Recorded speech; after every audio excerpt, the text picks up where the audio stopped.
Caroline Dufresne. Bonjour, Jean-Baptiste. Bonjour. Bonjour, Jean-Baptiste Xavier. Bonjour. Bonjour.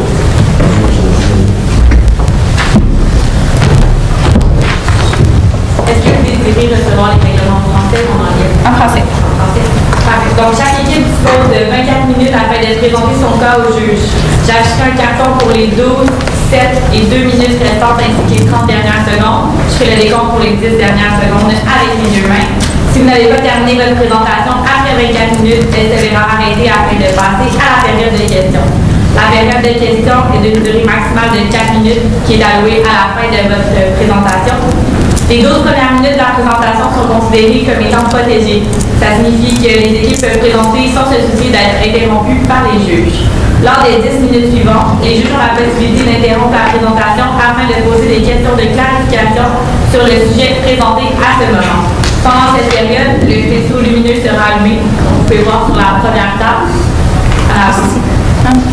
Vous avez vu? Voilà.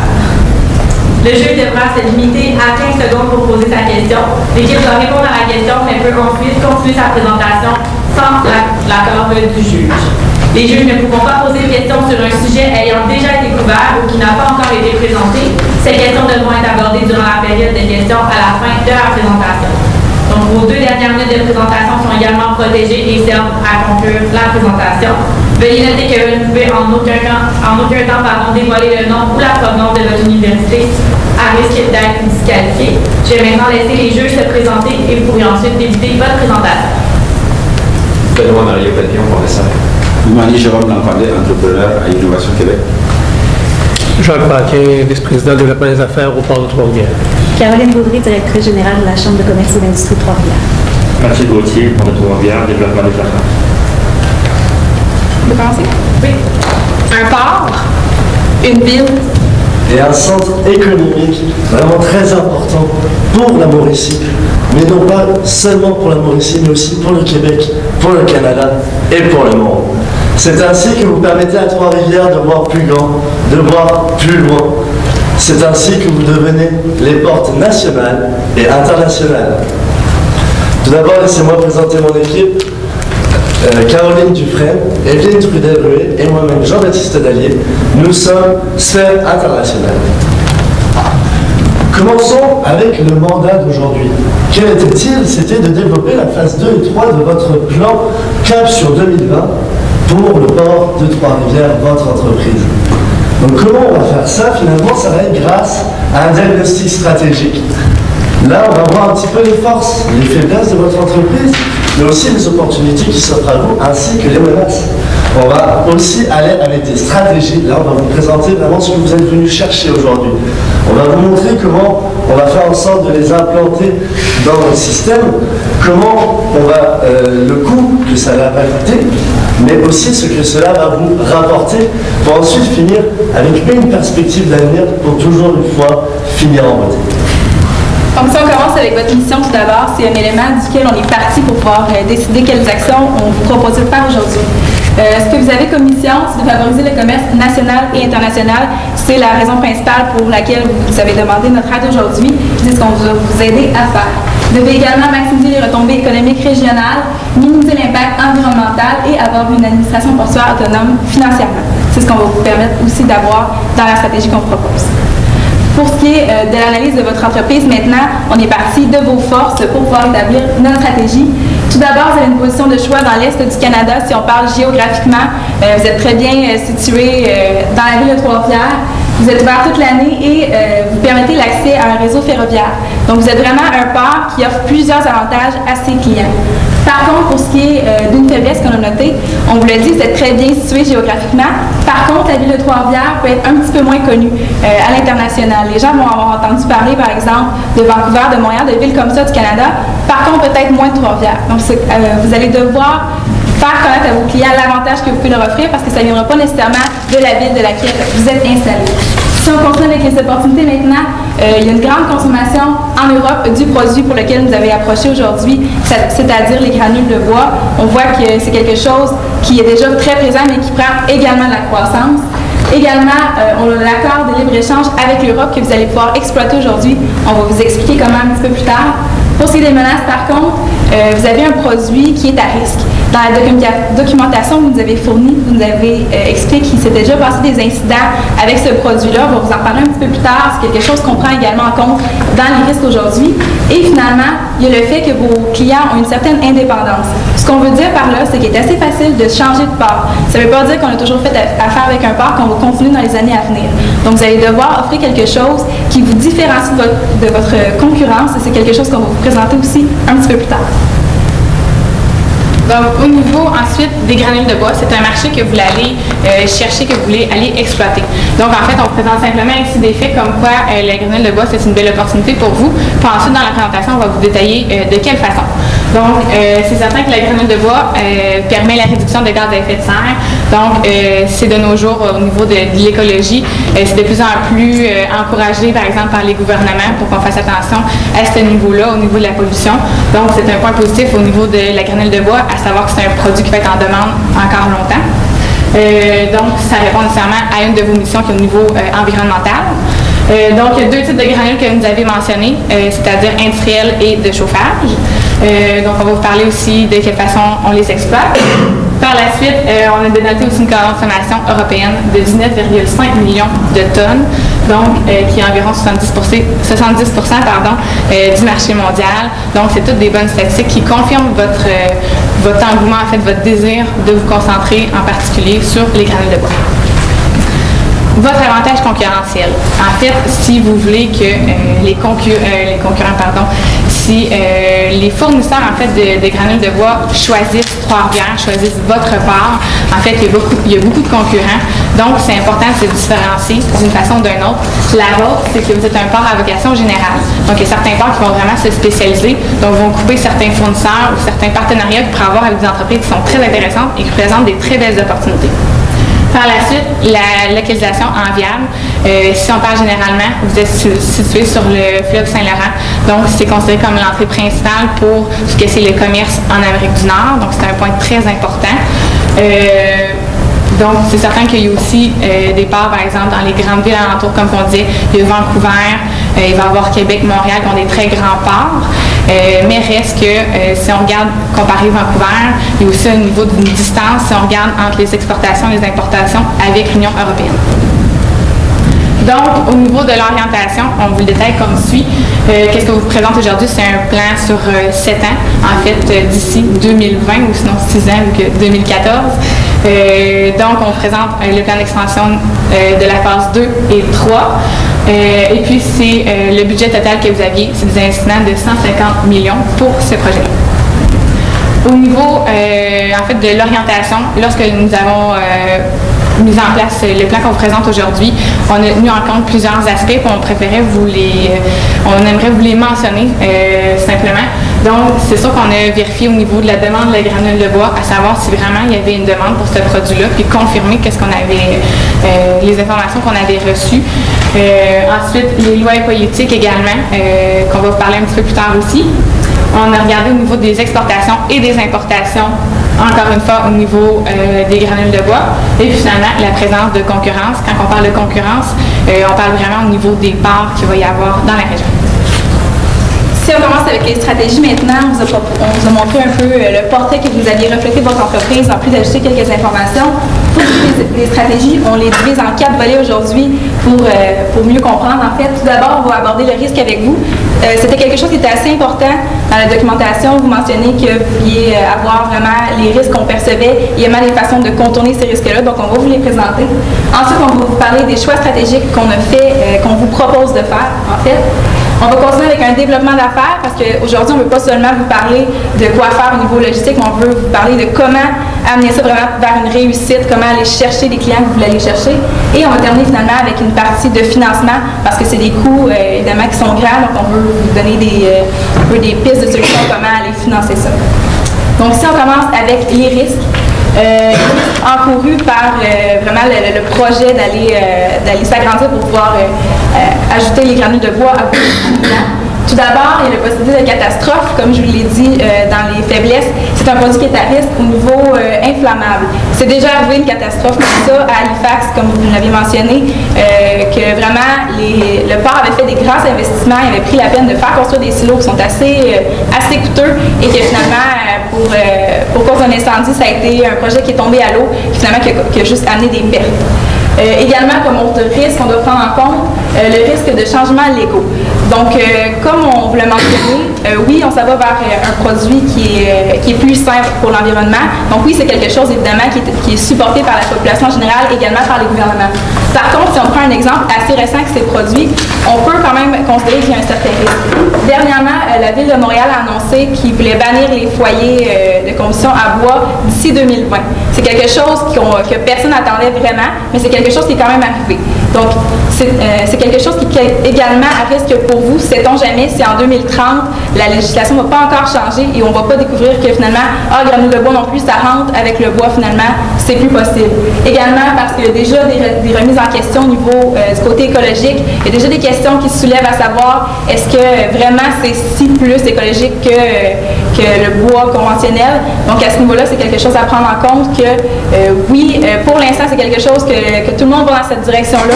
Est-ce que ça va rester comme ça pour toujours? Par contre, on ne le sait pas. Donc, nous, comment on vous propose de gérer ces deux risques-là qu'on aborde aujourd'hui? Pour le risque de catastrophe, ce qu'on vous suggère de faire, c'est vraiment de statuer sur des contrats qui partagent la responsabilité, de voir avec vos clients qu'est-ce qui arrive si ça prend feu, puis vraiment d'établir des critères selon comment la gestion va être faite. Si vous vous occupez à part presque entière de la gestion de ces silos-là, c'est certain qu'il va vous revenir une plus grande part de responsabilité et qu'à ce niveau-là, ça va être plus d'avoir des mesures de précaution. Par contre, si c'est le client qui désire s'occuper de ces produits, à ce moment-là, ça va être important vraiment de signifier dans le contrat que dans cette situation-ci, vous n'avez pas de responsabilité s'il arrive des éléments comme ça, des catastrophes comme un incendie. Donc là, maintenant, on va en arriver. Je veux juste on a changé un petit peu de choses. Également, pour le risque de changement légal, ce qu'on veut, c'est limiter les investissements qui vont être dédiés uniquement aux granules de bois. Donc, vous avez présenté plutôt plusieurs options qui permettaient d'être vraiment concentrés vers le marché des granules de bois. Donc, nous, aujourd'hui, on va proposer une stratégie qui va aller plus dans le sens de ne pas trop se cibler là-dessus au cas où, justement, qu'il y ait encore des changements au niveau de la loi. On arrive maintenant au cours de bon choix stratégiques qui sont en fait tout d'abord le choix d'un produit. On avait deux produits, il y avait le bois d'allumage puis le bois industriel finalement. Donc nous, on se concentrerait vraiment sur le bois d'allumage. Donc vraiment le bois des granules de chauffage, c'est vraiment là où on a vu qu'il y avait les plus fortes croissances du marché. En France, c'est vrai que beaucoup de gens peuvent utiliser ce genre de produit, mais pas seulement en France, on voit qu'en Angleterre aussi, ils en utilisent beaucoup, mais aussi en Allemagne puis en Autriche. Alors il y en a d'autres des pays en Europe qui utilisent ce système-là, c'est un système européen qui a besoin du genre de produit qu'on peut leur donner ici au Canada. À ce moment-là, vous pouvez devenir un agent de liaison entre l'Europe puis le Canada. C'est vraiment un rôle important qu'il faut saisir maintenant, parce que c'est maintenant que le marché est en forte croissance. On va voir aussi que les demandes au niveau de la granule industrielle, ça va augmenter aussi par la suite. Mais c'est sûr que pour l'instant, c'est plus au niveau du chauffage. C'est sûr qu'on y allait vraiment avec les granules de chauffage.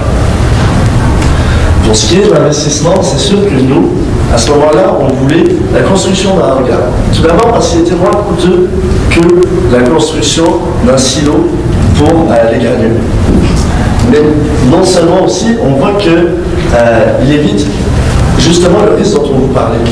Un jour, peut-être que quelqu'un va vous dire la loi a changé et maintenant, il va falloir qu'on fasse autrement avec ça.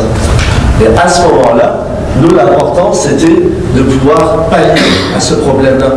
Donc, le hangar permet aussi d'aller voir pour d'autres produits sur d'autres secteurs de marché au cas où ce risque arrive. Donc, à ce moment-là, vous pourriez toujours avoir une porte de sortie grâce au hangar.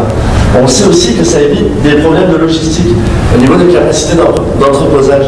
À ce moment-là, si on n'avait pas construit de hangar par rapport à la décision de vouloir aller avec ce genre de nouveaux produits, C'est sûr qu'au niveau de la capacité d'avoir ce genre de produit ici, la capacité d'utilisation aurait été plus forte et il y aurait peut-être eu des problèmes logistiques au niveau de comment on allait avoir les bateaux, comment on allait pouvoir gérer nos stocks aussi directement sur place. Donc à ce moment-là, le hangar permet d'augmenter justement l'entreposage dans le port de Trois-Rivières et justement aussi d'avoir une meilleure visibilité. On va en revenir par la suite.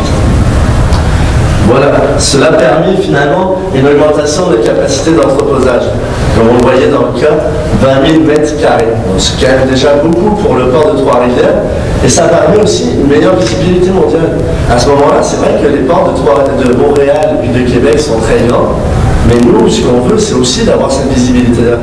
Et puis, ils sont très spécialisés, mais nous, on va essayer aussi de pouvoir les spécialiser, par exemple, dans les granules de bois. Alors, à ce moment-là, ça nous donne quand même un avantage aussi sur eux par rapport au commerce que l'on peut avoir avec l'Europe. On sait aussi que ça donne la possibilité d'aller sur d'autres marchés plus prometteurs. Donc là, à ce moment-là, c'est comme je vous disais, au cas où il y aurait le risque que les lois changent, vous pouvez toujours, avec le hangar, entreposer d'autres stocks sur d'autres marchés. Et pour finir, c'est sûr que c'est votre objectif, c'était votre objectif de vouloir un peu devenir plus gros, de vouloir avoir une capacité d'entreposage plus importante. Donc à ce moment-là, c'est vraiment le hangar qui, pour nous, correspondait le mieux à ce genre à ces objectifs-là. Dites-moi. Là, vous parlez d'investissement dans les hangars, donc je comprends que vous ne prévoyez pas d'investissement dans des quais. Ça va venir plus tard dans la présentation. Ça vient plus tard. On va y revenir plus tard dans la présentation, monsieur. On va pouvoir passer à la suite maintenant. Voilà, ça c'était une de nos grosses bases de stratégie aussi, la logistique à valeur ajoutée. Offrir un service de plus à vos clients. Donc pour aller chercher des clients, on le verra par la suite comment, on va essayer finalement de prendre en charge un petit peu la manutention de votre port. C'est votre port, c'est vous qui le gérez. À ce moment-là, ce sera toujours un avantage concurrentiel que vous aurez. Vous aurez un avantage du fait que c'est vous qui vous en occupez et vous pourrez donner plus à vos clients, être plus attrayant pour les clients extérieurs. On sait aussi que ça pourra améliorer vos marges de profit. À ce moment-là, c'est sûr qu'il y aura du personnel engagé, il y aura aussi des revenus par rapport à ça. Vous pourrez aider votre client en échange d'une contrepartie monétaire, mais à ce moment-là, c'est sûr que lui, vous lui apportez un service de plus qu'il n'aura pas à faire pour exporter ses produits. À ce moment-là, c'est toujours vraiment un avantage, autant pour vous que pour le client. Si on continue maintenant avec une partie davantage développement d'affaires, ce qu'on vous propose, c'est vraiment de mettre en place une équipe de développement commercial. Donc, on veut faire connaître le port de Trois-Rivières dans les pays en Europe qu'on vous a mentionné tout à l'heure, où il y avait une demande pour vraiment les granules de bois. On veut aussi aller directement rencontrer les fabricants au Québec qui fabriquent ce genre de produits. Donc, pour vraiment aller chercher, dans les deux axes, aller chercher autant ceux qui le désirent que ceux qui le produisent, pour vraiment aller chercher les deux qui vont être en relation avec l'offre de produits qu'on a. Donc, ce qu'on veut, c'est une équipe qui va être constitutionnée de gestionnaires de l'entreprise. Pourquoi? Pour vraiment... oui. Je m'excuse de vous Non, c'est interrompre. correct. Pourquoi mettre de l'énergie sur le client plutôt que le client, je devrais dire l'entreprise qui fait l'achat des granules versus celui qui les produit, qui est en fait le client primaire du port de Trois-Rivières? Oui, c'est vrai. En fait, les gens qui vont le produire vont être davantage notre client directement. Par contre, indirectement, c'est assez intéressant d'aller quand même rencontrer les gens qui désirent faire ces achats-là parce que des fois, ça peut être des grands magasins, des choses comme ça, qui vont en commander et qui vont vouloir avoir un service rapide. Donc, vous présumez, si je peux me permettre encore pour préciser votre pensée, vous présumez que celui qui vend la granule n'a pas nécessairement fait le lien avec le client?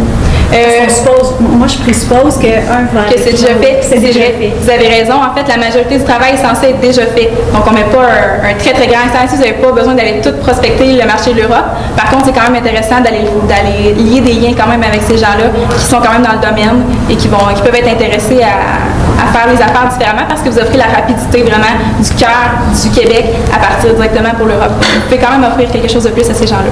Merci. Donc c'est ça. Ce qu'on vous propose également, c'est de participer à des foires commerciales. Pourquoi? Pour trouver de nouveaux partenaires commerciaux. On va vous en présenter quelques-unes. qui sont autant au Québec ou que dans l'Europe pour aller rejoindre un peu ce que je viens d'expliquer. Ce qu'on veut, c'est de trouver des entreprises québécoises qui sont intéressées, donc des producteurs qui vont vouloir vraiment faire livrer leurs produits rapidement et qui peuvent aussi profiter de l'offre des services qu'on vous a présentée il y a quelques minutes. On veut aussi rencontrer des clients internationaux potentiels et on veut rester à jour dans ce marché-là pour vraiment connaître l'évolution et savoir justement si une baisse s'en vient, s'il y a des changements légaux ou peu importe comme ça, et rester à l'affût des autres clients qui offrent d'autres énergies renouvelables, biomasse en fait, qui pourraient être intéressés également à utiliser vos services. Donc, quelquefois, on a la conférence canadienne sur le chauffage aux granules de bois qui s'en vient à Montréal. Ça, c'est toutes des foires qui ont lieu en 2014. Donc, c'est quelque chose qui peut être fait quand même prochainement. On a aussi le World Bioenergy 2014 qui présente plusieurs types d'énergie encore biomasse qui se passe en Suède, donc un des grands pays consommateurs. Également le European Biomass Conference Exhibition en Allemagne qui présente encore une fois beaucoup de partenaires, c'est pas seulement justement les gens qui achètent dans ces expositions-là, on a vraiment les gens qui font justement le transport, qui font la production, qui font l'achat, qui font la logistique de ces produits-là. Donc c'est vraiment c'est pour ça que c'est des conférences mondiales, c'est qu'on a plein d'acteurs qui touchent à ça sans nécessairement être seulement des clients. Donc, au niveau de vos arguments de vente, en fait, on vous présente un peu ce que vous avez, vos avantages concurrentiels, ce que vous avez en main, en fait, qui permet aux clients de pencher pour votre côté pour aller vraiment au port de Trois-Rivières. Donc, qu'est-ce qu'on vient de vous parler? On vous proposait, en fait, de faire des voyages internationaux pour aller à des foires commerciales. C'est certain que c'est au sujet des granules de bois, mais on avait aussi pensé pour tout autre produit connexe que vous faites déjà, en fait, qu'il y a déjà des importations, des exportations entre le Canada et l'Union européenne. Donc, on peut profiter de ces voyages-là pour aller voir d'autres clients qui déjà faire un service ajouté avec le service que vous offrez déjà. Donc, au niveau maritime, c'est avantageux en fait pour les clients puisque c'est un coût, je viens de le dire, un coût avantageux versus tout ce que c'est transport routier. C'est une productivité qui est 15 fois plus élevée que le transport terrestre. Et puis, c'est certainement un transport qui est inévitable dans ce contexte de mondialisation. Ensuite, vous, spécifiquement, le port de Trois-Rivières, c'est certain qu'il y a la proximité des transports ferroviaires et routiers et qui sont également performants. Donc ça, c'est un point qui est très important. Ensuite, c'est 3,3 millions de tonnes de produits qui est transité dans votre port. Donc, vous n'êtes pas simplement... Des fois, on pourrait penser que si on compare Trois-Rivières avec Québec, Montréal, Vancouver ou d'autres villes, on peut penser que c'est une plus petite ville, mais vous avez accueilli quand même de grandes proportions de marchandises qui sont transitées dans votre port. Donc, ce n'est pas à négliger. C'est aussi votre importance autonomie en gestion. Donc, vous avez beaucoup de pouvoir en fait au niveau des décisions. Ensuite, c'est du fait que c'est aussi ouvert à l'année. Donc, c'est un grand plus pour vous aussi. La capacité d'accueillir les cargos de 65 000 tonnes. Puis c'est quelque chose qu'on vous parle un petit peu plus loin dans notre résolution. Puis ensuite, le port à vocation générale, qui est aussi votre gros avantage concurrentiel, comme on le disait plus tôt. Donc, que vous pouvez vraiment miser là-dessus puisque tout le monde peut vous recevoir. Oui? En quoi l'autonomie de gestion est un argument de vente, à votre point de vue? Bien, c'est plutôt du fait que c'est vous qui pouvez prendre les décisions directement. Pour les régions, les ports vont être vraiment plus, par exemple, possédés par la ville. C'est la ville qui en fait la gestion, en partie qui en fait la gestion ou qui ont des restrictions par rapport à l'organisation qui s'en occupe. Nous, on avait vu ça comme une opportunité. En fait, vous avez la voie libre, vous pouvez prendre les décisions que vous voulez au niveau de l'expansion. Puis vous, en fait, là, vous avez des projets qui... C'est pas la ville qui vous impose, mais c'est plutôt vous qui décidez au niveau de l'expansion. Fait qu'on voyait plus de ce thème. Également, au niveau des clients internationaux, c'est intéressant de savoir pour eux que c'est pas un pays qui gère ça. Des fois, si on le voit dans l'autre sens, nous, ça peut nous faire un petit peu plus peur d'aller aller dans certains pays où c'est l'État qui gère les choses parce qu'on se dit c'est plus compliqué, c'est plus long, plus de paperasse. C'est vraiment des procédures qui sont lourdes, tandis que vous n'avez pas ça à offrir à vos clients. Vous avez une simplicité qui ressemble à celle d'une entreprise. On en arrive maintenant à comment financer tout ça. Donc, à ce moment-là, nous, l'accord de libre-échange, c'est là qu'on a vu un intérêt. Pourquoi? Parce qu'on voulait quand même aller rechercher un financement au gouvernement. Vraiment l'augmentation, on voit qu'en ce moment, il y a une augmentation de 3,4 milliards de dollars des exportations québécoises. À ce moment-là, ça veut vraiment dire qu'il y a une volonté des entreprises de l'Union européenne à vouloir importer ici. Et donc, c'est sûr qu'à ce moment-là, ils vont venir chercher un port ici. Et si vous amenez ce projet au niveau du gouvernement, vous arriverez sûrement à avoir des fonds pour développer ce projet parce qu'ils savent qu'ils développeront en même temps la région.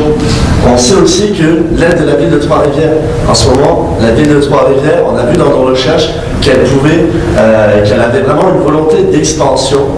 Et par conséquent, cette expansion commencerait vraiment grâce à l'expansion de votre port. Et aussi, toujours, le financement par la banque à ce moment-là pour aller chercher des fonds au niveau des banques directement nationales, puis un centre de financement privé. Donc ensuite, pour le budget, c'est certain que qu'est-ce qu'on vous propose aujourd'hui, ça a des coûts qui sont, des investissements qui sont en jeu, mais c'est tout de même un budget qui répond largement à ce que vous nous aviez demandé. Donc premièrement, l'acquisition d'un hangar, qui on vous laisse en fait de cours à moyen terme, donc d'ici 2 à 3 ans, c'est ce qu'on vous propose pour un budget de 14 millions. Par la suite, la participation au foire, qui se fait à court et moyen terme pour aller développer des liens commerciaux pour 500 000 $. Du matériel promotionnel, donc tout ce qui est des informations au niveau de votre part, de la documentation, des vidéos. Ça pourrait être intéressant de présenter aux entreprises, dans les foires également. Et puis le service de logistique, comme vous avez parlé un petit peu plus tôt, qui serait à moyen et à long terme, donc plus vers les 5-7 ans, pour 1 million, pour un total de 15 520 000. Pour ce qui est des investissements qu'on vous propose, c'est certain qu'il y a beaucoup de retours sur ces investissements-là qui sont positifs. Donc, c'est certain que...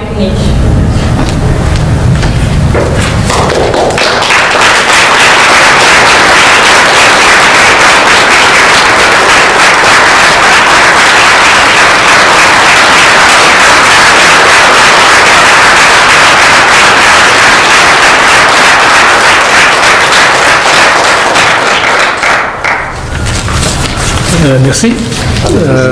Écoutez, puisque vous avez manqué de temps un peu, on peut peut-être vous en laisser quelques secondes pour permettre de conclure. Oui, on fait ça.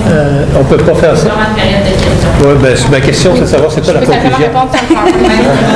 Quelle est votre conclusion? En fait, la seule chose qui manquait vraiment, c'est notre perspective d'avenir.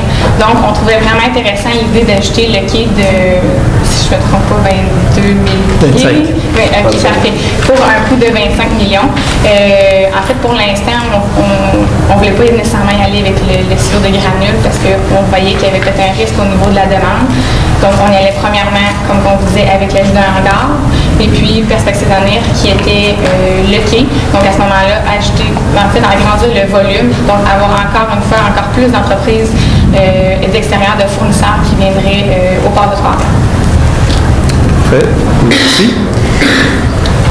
Vous avez mentionné que vous viseriez davantage le marché du chauffage, gestion de granules de chauffage. C'est un marché qui est en croissance, que vous avez identifié, en développement intéressant. Maintenant, la logistique pour le desservir, la voyez-vous différente de celle de l'autre segment de marché? C'est sûr que là, ça va changer. C'est plus facile avec l'autre segment. C'est sûr que c'est plus facile avec l'autre segment. Lequel l'autre? Le segment industriel, mettons, c'est plus facile à transporter, c'est moins fragile. Donc, à ce moment-là, c'est sûr que pour vous, ça aurait été plus facile. Mais nous, on est vraiment allé pour le secteur où l'investissement serait le plus rapidement rentabilisé, finalement. Mais, bien sûr, comme je disais, c'est favoriser. Favoriser, mais pas oublier. C'est sûr que l'autre secteur, il va y avoir une demande. La demande, elle est là. Et à ce moment-là, en plus, c'est un secteur que vous pouvez maîtriser plus facilement. Donc, à ce moment-là, c'est sûr qu'on voulait regarder. Mais nous, on allait vraiment avec le secteur sur lequel votre investissement pourrait être le plus rentable rapidement. Vous n'avez pas parlé de ce qui se fait à Québec présentement. Il y a un projet qui est en cours, en fait. Comment vous positionnez votre stratégie par rapport à celle qui se déroule à Québec? Là? En fait, c'est la raison pour laquelle on vous a proposé une offre de service de logistique à valeur ajoutée aujourd'hui. Parce que justement, on s'est posé la question à se demander qu'est-ce que le port de Trois-Rivières avait plus à offrir que le port de Québec, qui se situe également sur le fleuve Saint-Laurent. Donc, nous, ce qu'on avait à offrir, c'était justement la logistique à valeur ajoutée, de vraiment prendre le client, de l'aider et lui offrir un plus qui ne va pas en allant seulement au port de Québec. Donc, c'est à ce point-là que ça vous permettait de vous différencier aujourd'hui.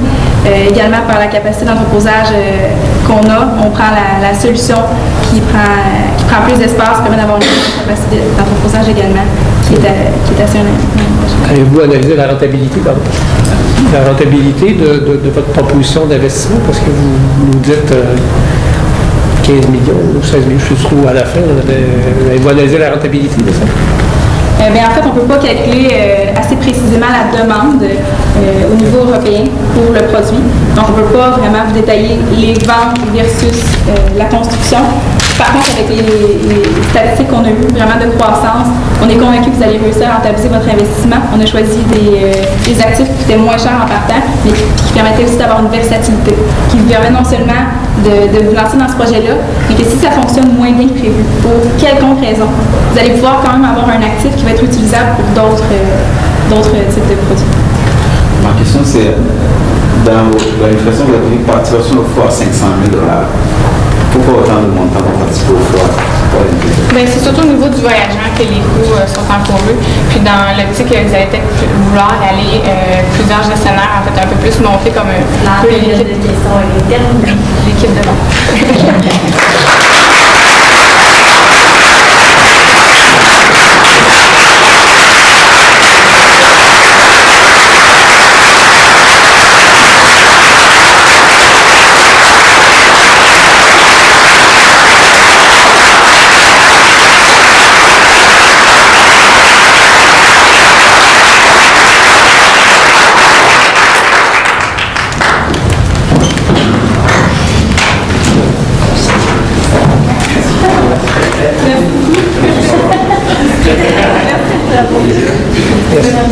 Je voulais finir ma conclusion, je voulais vraiment dire que je vous souhaite de naviguer en eau.